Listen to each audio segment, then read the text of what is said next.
Daily. Taste the Daily.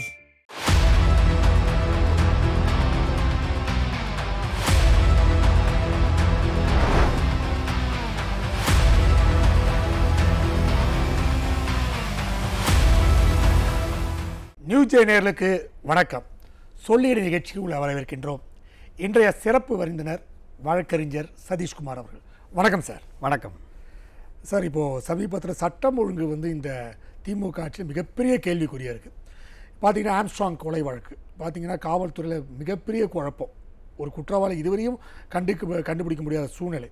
இப்போ நீதிமன்றமே சொல்லிடுச்சு, உங்களால் அது முடியாது, சிபிஐக்கு வழங்கிடுங்க அப்படின்னு சொல்லியிருக்காங்க. இது எப்படி சார், இதோட பின்புலம் எப்படி பார்க்குறீங்க? இன்றைக்கு ஆம்ஸ்ட்ராங் கொலை வழக்கு என்பது மீண்டும் கிட்டத்தட்ட ஒரு வருட காலத்திற்கு பிறகு மக்களாலே பார்க்கப்படுகிறது. ஏனென்றால் எப்படியாவது மறக்கடிக்கணும் அப்படிங்கிறது தான் இந்த அரசனுடைய நோக்கமாகவே இருந்தது. ஆனால் இன்றைக்கு அது சிபிஐயின் கைக்கு மாற்றப்பட வேண்டும் என்று நீதிமன்றம் ஒரு உத்தரவை பிறப்பிப்பதன் மூலமாக ஒரு மீண்டும் அரசினுடைய அந்த செயல்பாடு, குறிப்பாக சட்டம் ஒழுங்கை சார்ந்திருக்கக்கூடிய காவல்துறையினுடைய செயல்பாடு ஒரு மிகப்பெரிய கேள்விக்குறியாக இருக்கிறது என்பதை இது காட்டுகிறது. அரசனுடைய மெத்தனப்போக்கு மற்றும் செயலற்ற தன்மை, இதை இரண்டையும் எடுத்து காட்டுகின்ற விதமாக இன்றைக்கு இந்த ஆம்ஸ்ட்ராங்குடைய கொலை வழக்கு சிபிஐ கைக்கு மாற்றப்பட்டிருப்பது என்பது ரொம்ப ரொம்ப ஒரு வகையில் பார்த்தால் அது வரவேற்கத்தக்கது என்று சொல்ல வேண்டும். மற்றொரு கோணத்திலே பார்த்தால் இந்த அரசு இதுவரை என்ன செய்து கொண்டிருந்தது என்கின்ற கேள்வி எழுகிறது. நீங்கள் பார்த்தீங்கன்னா ரொம்ப சார்ஜ் ஷீட்டை ஃபைல் பண்ணிட்டாங்க. ரொம்ப ஆச்சரியமாக இருக்குது. எத்தனையோ சிறு சிறு வழக்குகளுக்கெல்லாம் 5 ஆண்டுகள் 6 ஆண்டுகள் கூட ஆகியிருக்கும் ஒரு சார்ஜ் ஷீட் போடுறதுக்கு. ஆனால் இந்த வழக்கில் பார்த்தீங்கன்னா எப்படி தான் இவ்வளோ சீக்கிரம் ஒரு சார்ஜ் ஷீட்டை போட்டு முடித்தாங்க, யாரை கைது செய்தார்கள், இன்னும் பார்த்தீங்கன்னாக்கா ஐடென்டிஃபிகேஷன் பேரட் என்று சொல்லுவார்கள், அது கூட நடத்தலை. அதையெல்லாம் உயர்நீதிமன்றம் மிகவும் காட்டமான கேள்விகளை எழுப்பியது, உங்களுக்கு தெரிஞ்சிருக்கும். அதே மாதிரி ஒரே நாளில் 1400 பக்கங்களை படித்து அந்த டிடென்ஷன் ஆஃபீஸர் அவர்கள் எப்படி அதை செய்தார் என்று உயர்நீதிமன்றம் கேள்வியை கேட்டது. இதையெல்லாம் வைத்து பார்க்கிற பொழுது அவருடைய சகோதரர் தொடர்ந்து இருக்கக்கூடிய அந்த வழக்கில் பிறப்பித்து இருக்கக்கூடிய இந்த உத்தரவு இருக்குது பாருங்கள், அது திமுக அரசுக்கு மிகப்பெரிய ஒரு பழியை தந்திருக்கிறது என்று தான் சொல்ல வேண்டும். இதற்கு அரசு நிச்சயமாக பதில் சொல்ல வேண்டும்.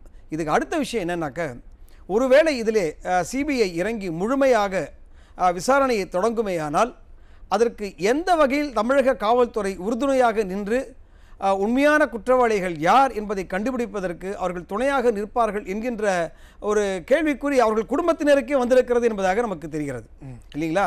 ஸோ அப்போ சிபிஐ கையில் கொடுத்தது நம்ம உற்சாகமாக பார்க்கிறோம், நியாயம் என்று பார்க்கிறோம். ஆனால் அந்த சிபிஐக்கு தேவையான ஆவணங்கள் வழங்கப்பட வேண்டும்.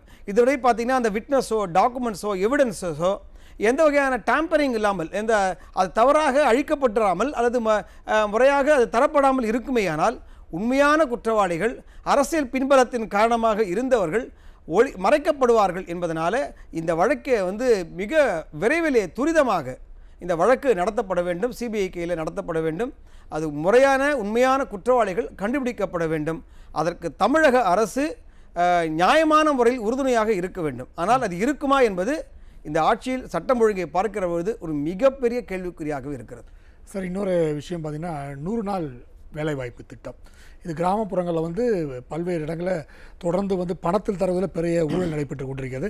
இப்போ பார்த்தீங்கன்னா பல்வேறு எதிர்க்கட்சி தலைவர்கள் குற்றச்சாட்டு வைத்து கொண்டே இருக்கிற பல கோடி ரூபாய் இதில் ஊழல் நடைபெறுது அப்படின்னு சொல்கிறாங்க. அதை சொல்ல முடியும், விரிவாக சொல்ல முடியுமா சார்? அது பார்த்தீங்கன்னா இது இந்த ஊரக வளர்ச்சித்துறையின் கீழே வரக்கூடிய ஒரு திட்டம். இது மத்திய அரசினுடைய திட்டம், மகாத்மா காந்தி அவருடைய பெயரிலே உருவாக்கப்பட்ட அந்த திட்டம். அதாவது ஏழை எளியவர்கள் எந்த விதமான அன்ஸ்கில்டு லேபர் என்று சொல்லக்கூடிய எந்த விதமான தொழில்நுட்பமும் தெரியாமல் இயல்பாக வாழ்க்கையிலே வாழக்கூடியவர்கள் இருக்காங்க பார்த்தீங்களா, அவர்களுக்கும் வாழ்க்கையில் ஒரு வாழ்வாதாரம் கிடைக்கப்பட வேண்டும் என்பதற்காக இந்த 100 நாள் வேலை திட்டம் என்பது துவங்கப்பட்டது. கிட்டத்தட்ட 20-25 ஆண்டுகளுக்கு 2006 துவங்கப்பட்டது நினைக்கின்றேன். கிராம பஞ்சாயத்துகள் மூலமாக அது நடத்தப்பட வேண்டும் என்பதாக துவங்கப்பட்டது. ஆனால் இன்றைய கொடுமை என்னவென்று பார்த்தினால், தமிழகத்திலே குறிப்பாக பாதி பேர் வேலைக்கே போகிறதில்லை. எந்த ஒரு நோக்கத்திற்காக அந்த திட்டம் துவங்கப்பட்டதோ அது அழிக்கப்பட்டிருக்கிறது, சீரழிக்கப்பட்டிருக்கிறது. எப்படின்னு பார்த்தீங்கன்னா, அவங்க யாரும் வேலைக்கே போகிறதில்ல. அப்படி போகாதவர்கள் பெயரை எழுதி அவளுக்கு வந்து ஊதியம் தந்ததை போல ஒரு கணக்கு எழுதி அப்படி கொடுக்கப்பட்டதுலேயும் ஒரு கமிஷன் தரப்படுகிறது. ஒருவேளை இல்லாதவர்கள் பெயர்கள் எழுதப்பட்டு யாரோ ஒருத்தருடைய கையெழுத்து பெறப்பட்டு அதற்கும் அந்த பணமும் அது எடுக்கப்படுகிறது. இப்படியெல்லாம் எந்த அந்த பணம் பிறகு எங்கே போகிறது? அவர்களுக்கு அந்த அன்ஸ்கில்டு லேபர் கிடைக்கக்கூடிய காசு மீண்டும் டாஸ்மாக்கு தான் போகும். சுற்றி பார்த்தீங்கன்னா எவ்வளோ மிகப்பெரிய ஒரு கொடுமை. வாழ்வாதாரத்திற்காக தரப்பட வேண்டிய இந்த ஊரக வளர்ச்சித்துறையினுடைய இந்த திட்டம், அதுவும் மத்திய அரசினுடைய இந்த திட்டம் சீரழிக்கப்பட்டு பாழடிக்கப்பட்டு எந்தவித பயனும் இல்லாமல் இளைஞர்களுக்கு வந்து வேலைவாய்ப்பை தர வேண்டும் என்பதற்காக உருவாக்கப்பட்ட ஒரு திட்டம் இது. ஆனால் இன்றைக்கு பார்த்தீங்கன்னா அது நடந்திருக்கக்கூடிய ஊழல் என்பது ரொம்ப கேவலமாக இருக்கிறது சொல்லப்போனாங்க. ஏனென்றால் ஒரு மிகப்பெரிய மெகா திட்டங்களிலே நடக்கக்கூடிய இன்ஃப்ராஸ்ட்ரக்சர் இல்லை அது போன்ற பெரிய பெரிய திட்டங்களில் பார்த்தீங்கன்னாக்கா ஊழல் நடக்கும் என்பதாக நமக்கு செய்தி வரும். ஆனால் அன்றாடம் ஏழைகளுடைய வயிற்றிலே அடிக்கக்கூடிய ஒரு திட்டம் இல்லை, அதில் போய் ஒரு ஊழல் பண்ணால் எப்படி ஒரு அதுக்கு மக்களுக்கு வந்து குறிப்பாக சொல்லப்போனால் கிராமப்புறங்களிலும் ஊரகத்துறையிலே அந்த பக்கம் இருக்கக்கூடிய நலிந்த மக்கள், அந்த நலிந்த மக்களுக்கான ஒரு திட்டத்தில் அவர்களுக்கே வேலை இல்லாமல் இருக்கக்கூடியவர்களுக்கு 100 நாள் வேலை, அந்த 100 நாள் வேலை தரக்கூடிய அந்த திட்டத்தில் அவளுக்கு அந்த பணம் சென்று போய் சேராமல் போலியான கையெழுத்துகள், போலியான ஆட்களை கணக்கு காட்டி அதில் ஊழல் செய்கிற ஒரு அரசு என்று பார்க்கிற போது அதை பற்றி ஒரு குற்றச்சாட்டு இப்பொழுது இருக்கக்கூடிய ஆளும் அரசின் மீது எழுகிறது என்றால் இதற்கு இந்த அரசாங்கம் பதில் சொல்லியே ஆக வேண்டும். பார்த்தீங்கன்னா கிட்டத்தட்ட இப்போ 27 கோடி ரூபாய் ஊழல் நடைபெற்றிருக்குது. கடந்த 4 ஆண்டில் 86 கோடி ரூபாய் அப்படின்னு சொல்லுவாங்க. இந்த திமுக ஆட்சியில் வந்து இந்த ஊரக வளர்ச்சி திட்டத்துக்கு வந்து கிட்டத்தட்ட அந்த பணம் வந்து பல கோடியில் ஊழல் நடந்திருக்கு. நீங்கள் குறிப்பாக பார்க்க வேண்டியது இன்னொரு விஷயம், ரொம்ப மக்கள் தெரிந்து கொள்ள வேண்டிய விஷயம் அல்லது நாம் அறிந்து கொள்ள வேண்டிய விஷயம் என்ன பார்த்தீங்கன்னாக்க, இது போன்ற திட்டங்களில் திமுக அரசியல் கட்சியினுடைய கடைநிலை நிர்வாகிகள் தான் இந்த ஊழலை செய்கிறார்கள். பார்த்தீங்கன்னா அதாவது அமைச்சர் பெருமக்களாக இருக்கக்கூடியவர்களுக்கு அதுக்கேற்ற மாதிரி ஒரு திட்டம், அவர்களை ஊழல் செய்வதற்கு அவர்களுக்கு ஏற்ற மாதிரி ஒரு திட்டம்.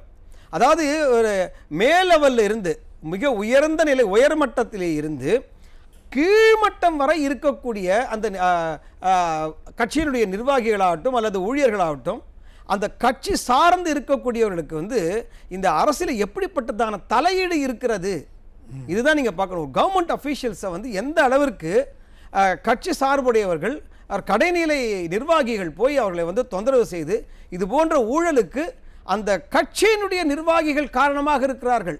அதனால தான் பார்த்தீங்கன்னா உங்களுக்கு வந்து 85 கோடி என்பது 27 கோடி என்றெல்லாம் நாம் கடந்த வருடங்களில் பார்க்குறோம். அப்போ யாரிடத்திலே போகிறது அந்த பணம் என்றால் கடைநிலையிலே இருக்கக்கூடிய ஒரு நிர்வாகிக்கு போகிறது. இதில் அரசியல் கட்சியில் இருக்கக்கூடிய திமுகவுடைய நிர்வாகிகளுக்கு அந்த பணம் போகிறது.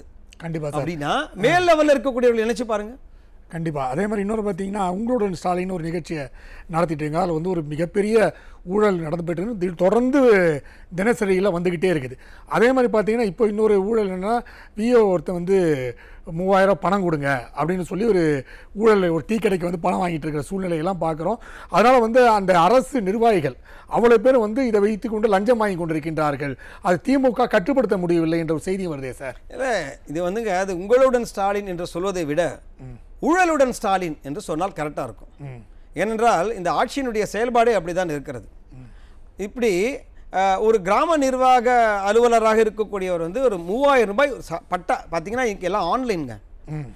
நீங்கள் வந்து ஆன்லைனில் வந்து நீங்கள் வந்து பத்திரப்பதிவு நடக்கிற பொழுது அதற்கான பணத்தை நீங்கள் கட்டினீங்கன்னா அது வந்து தானாகவே ஆட்டோமேட்டிக்காக உங்களுக்கு பட்டா டிரான்ஸ்ஃபர் ஆகணுங்கிற திட்டம் இருக்கிறது. ஆனால் வேண்டுமென்றே இந்த நிர்வாக அதிகாரிகள் அந்த கிராம நிர்வாக அதிகாரிகள் இருக்காங்க, விஓ இருக்காங்க பாருங்க, அவங்களும் சரி அது அடுத்த நிலையில் இருக்கக்கூடிய அதிகாரிகள் என்ன பண்ணுறாங்கன்னா அதை வந்து ஏதேனும் ஒரு தடை சொல்லி நிறுத்துகிறார்கள். அப்போது என்ன ஆகுன்னா இந்த பத்திரப்பதிவு செய்தவர் வாங்கினவர் என்ன பண்ணுவார், போய் பார்க்கணும், ஐயா பார்த்து செய்யுங்க, இதில் அது குறை இருக்கிறது இது குறை இருக்கிறது என்று ஏதாவது ஒன்று சொல்ல வேண்டும்.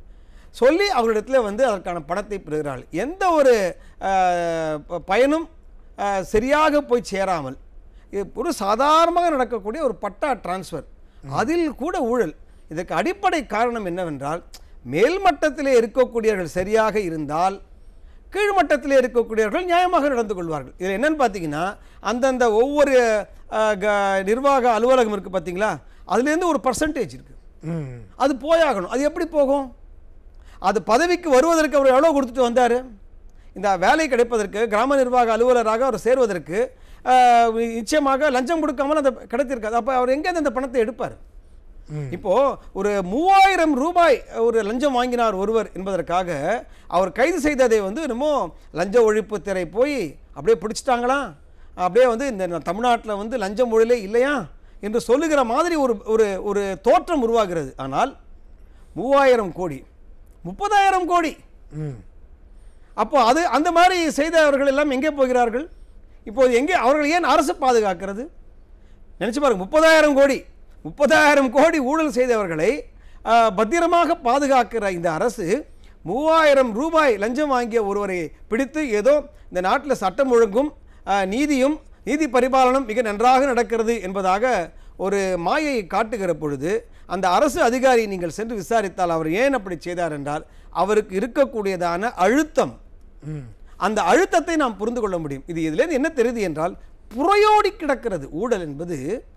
தமிழ்நாட்டில் பார்த்தீங்கன்னா மேலிருந்து அடிமட்டம் வரை புறையோடி கிடக்கிற காரணத்தினால்தான் இது உங்களுடன் ஸ்டாலின் என்று சொல்வதை விட ஊழலுடன் ஸ்டாலின் என்று மக்கள், இது என் கருத்தில் மக்கள் சொல்லுகிறார்கள் என்பதை நான் பதிவு செய்ய விரும்புகிறேன். சார், இன்னொரு விஷயம் பார்த்தீங்கன்னா, இந்த முட்டை விநியோகம், அதாவது புரட்சித் தலைவர் எம்ஜிஆர் துவங்கி வைத்த சத்துணவு திட்டம், அம்மையார் அவர்கள் அதை இன்னும் சிறப்பாக மாற்றினார்கள். ஆனால் திமுக அதை குழந்தைகளுக்கு கொடுக்க முட்டையில் ஊழல் பண்ணியிருக்காங்க அப்படின்னு ஒரு செய்தி வந்திருக்கு. கிட்டத்தட்ட வில்லிவாக்கத்தில் மட்டும் 2000 முட்டை டெய்லி காணாமல் போகுதுன்னு பார்த்தீங்கன்னா, கிட்டத்தட்ட தமிழகத்தில் பார்த்தா கோடிக்கணக்கான முட்டைகள் சத்துணவுக்கு செல்ல வேண்டிய முட்டை காணாமல் போகிறதா, எங்கே போகிறது என்ற கேள்வி இருக்கு இல்லையா? அதை எப்படி சார் பார்க்குறீங்க நீங்கள்? இந்த அரசு தன்னுடைய மதிப்பெண் பட்டியலில் பார்த்தால் முட்டை வாங்கி கொண்டிருக்கிறது.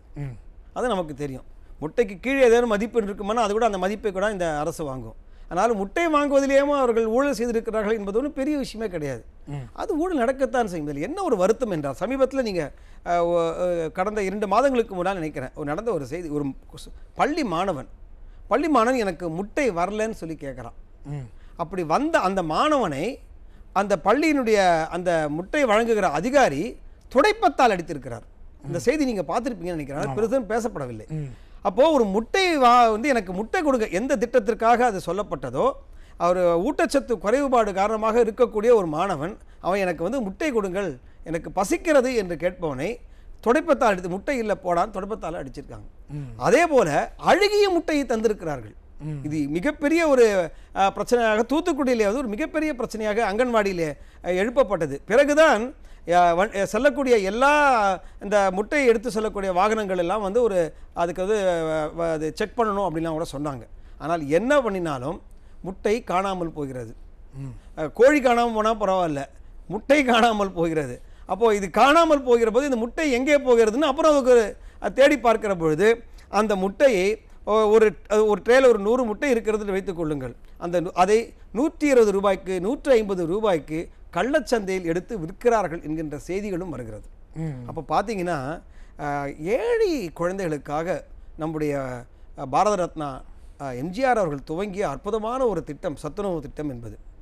அந்த சத்துணவு திட்டத்திலே முட்டை வழங்கப்பட வேண்டும் என்பதாக சொல்லி அந்த திட்டத்திற்கு அதை மறைக்கும் விதமாகவே துவங்கப்பட்டது என்று கூட சொல்லலாம் அது.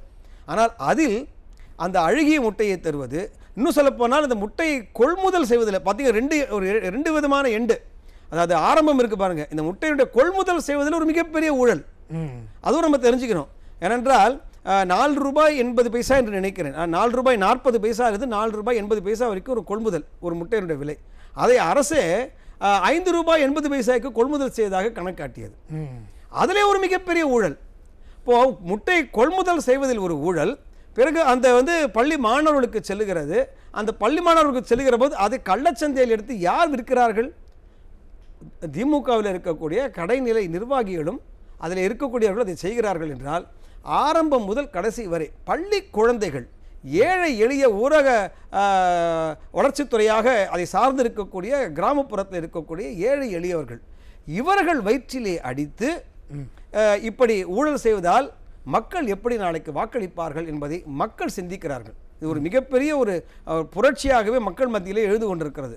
ஆகவே இந்த நீங்கள் சொல்ல நம்ம இன்றைக்கி எடுத்து பார்த்தா ஒரு புறத்திலே சட்டம் ஒழுங்கு, ஒரு புறத்திலே ஊழல், நலிந்த மக்களை நசுக்குவது, இப்படி தொடர்ந்து இந்த அரசு ஏதேனும் ஒரு வகையில் மக்களுக்கு எதிராக செயல்பட்டு கொண்டிருக்கிறது என்பதை நாம் அனுதினமும் செய்தித்தாள்களிலும் மக்களிடத்திலேயும் சமூக ஊடகங்களிலும் பார்த்து கொண்டே இருக்கிறோம் என்பது வருத்தத்துக்குரிய விஷயமாகவே இருக்கிறது. கண்டிப்பாக சார், உங்கள் நேரத்தை ஒதுக்கி எங்களுக்கு பேட்டி எழுதுக்கு மிக்க மகிழ்ச்சி. நன்றி சார். வணக்கம். நேயர்களே, மீண்டும் அடுத்த சொல்லியடி நிகழ்ச்சியில் சந்திப்போம். அதுவரை நன்றி, வணக்கம்.